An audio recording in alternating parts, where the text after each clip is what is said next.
está nas mãos de Deus, mas quem vai desatar os selos é Jesus. Aquele Jesus que venceu na cruz do Calvário vai abrir o livro e vai julgar e vai estabelecer a justiça. Ele é o leão da tribo de Judá por causa daquilo que está em Gênesis 49, 8 ao 10, que diz: Judá, a ti te louvarão os teus irmãos, e a tua mão será sobre o pescoço dos teus inimigos. Olha só a profecia de Jacó acerca de Judá. Olha só, a tua mão será sobre o pescoço dos teus inimigos, e os filhos do teu pai a ti se inclinarão, ou seja, os seus irmãos. Judá é um leãozinho, da presa subiste, filho meu, encurva-se e deita-se como um leão, e como um leão velho, quem o despertará? O cetro, presta atenção nisso aqui, o cetro, o que é o cetro? O cetro é o símbolo da realeza, o cetro é o símbolo da realeza. Jesus é rei. Pilatos disse para Jesus: sabia que eu tenho poder? Presta atenção nisso aqui.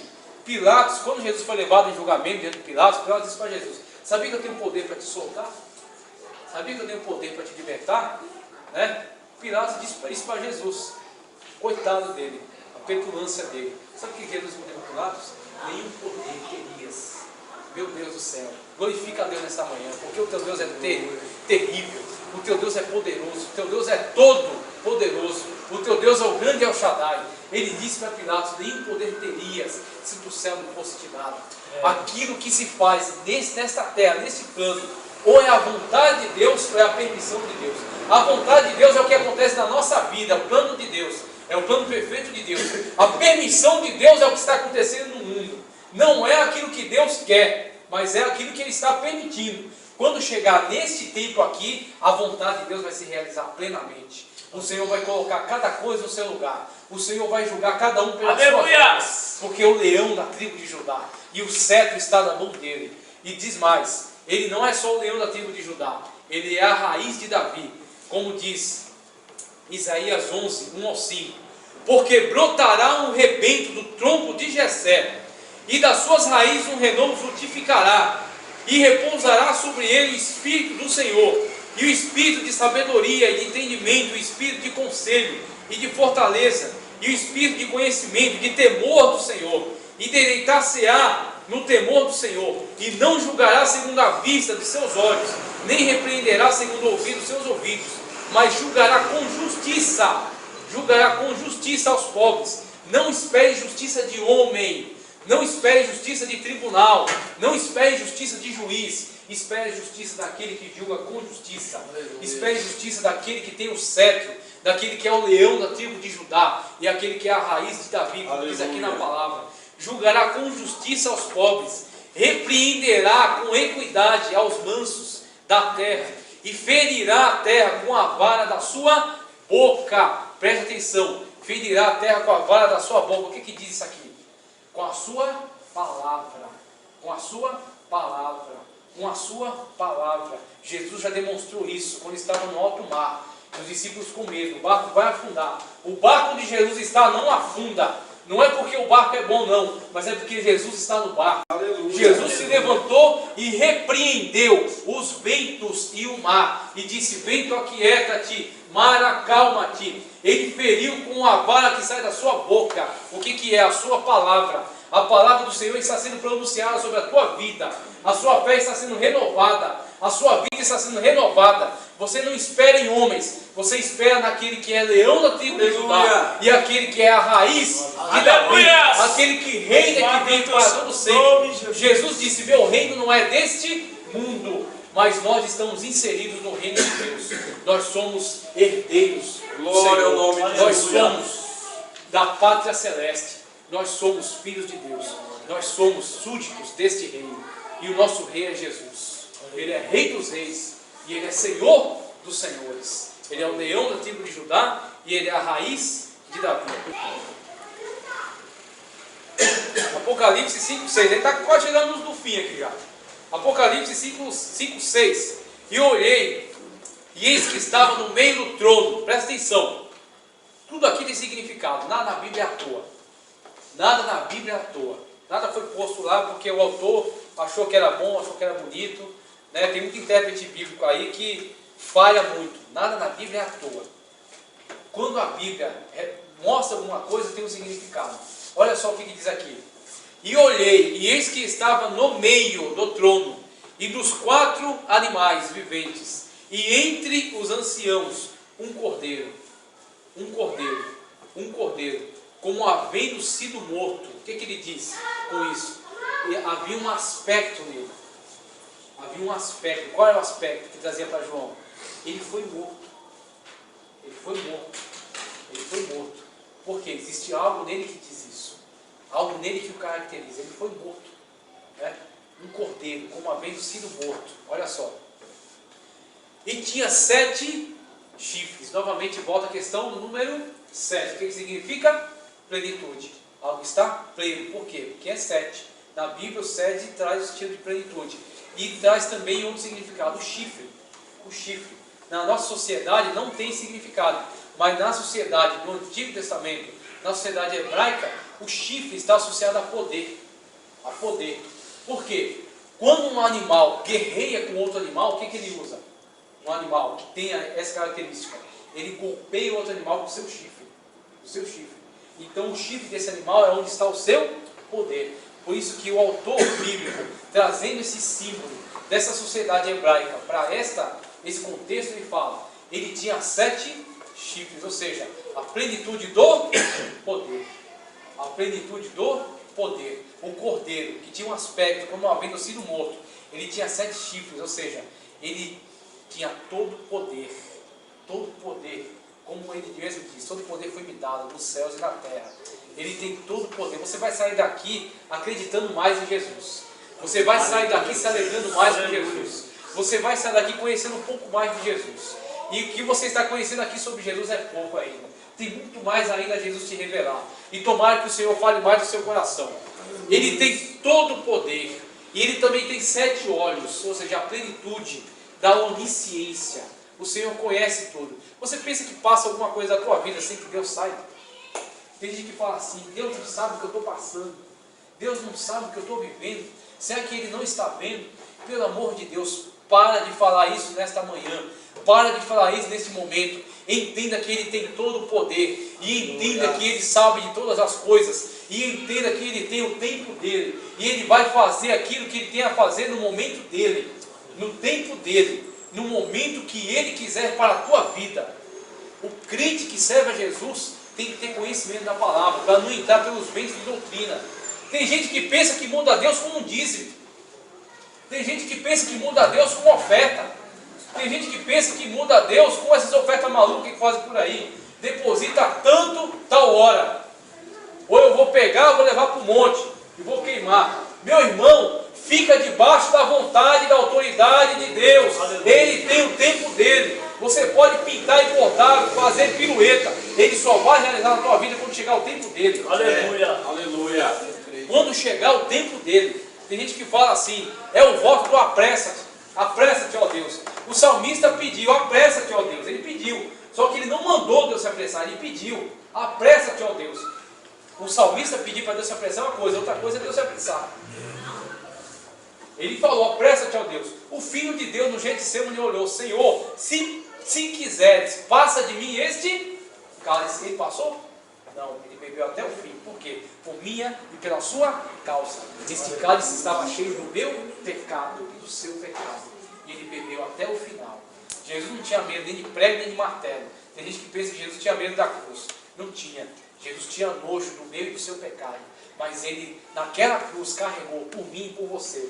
De tal forma, o pecado da humanidade estava sobre Jesus, que Deus virou e Jesus falou assim, Eli, Eli, lama sabachthani, Deus meu, por que me desamparaste? Porque Deus não tolera o pecado. O meu pecado e o seu pecado estava sobre ele na cruz. E ele sentiu o desamparo de Deus, por mim e por você. Agora, Isaías fala, ele olhará para o benefício do seu sacrifício e ficará satisfeito. Jesus está satisfeito com você. Jesus está satisfeito com o seu culto. Jesus está satisfeito com a sua vida. Jesus está satisfeito com a maneira que você está adorando Ele agora. Jesus está satisfeito com a maneira como você está o servindo. Valeu a pena por sua causa. Valeu a pena porque você está aqui, servindo e adorando a Ele em espírito e em verdade. Ele levou sobre si as nossas dores. e a nossa enfermidade Ele tomou sobre si. Sobre as suas pisaduras nós fomos sarados. Jesus tomou sobre si. Eu olhei. Então pare de questionar Deus. Pare de questionar Deus. E comece a servi-lo em espírito e em verdade. E aceitar o tempo dele na sua vida.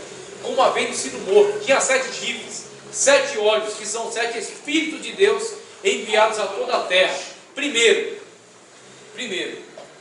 fala que o cordeiro estava em pé, estava de pé, conforme Atos 7:55. Mas ele, estando cheio do Espírito Santo e fixando os olhos no céu, viu a glória de Deus, e Jesus estava à direita de Deus, e disse-lhe: eis que vejo,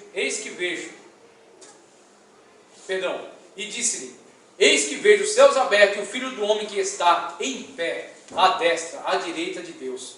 Um cordeiro, ou seja, como João Batista fala, ele é o cordeiro de Deus que tira o pecado do mundo. E em Hebreus fala que no Antigo Testamento foram sacrificados vários cordeiros, mas em Jesus nós temos um cordeiro pascal, um cordeiro definitivo, o sacrifício substitutivo, que uma vez sacrificado, o sangue dele não cobre, o sangue dele apaga o teu pecado, apaga a tua mácula.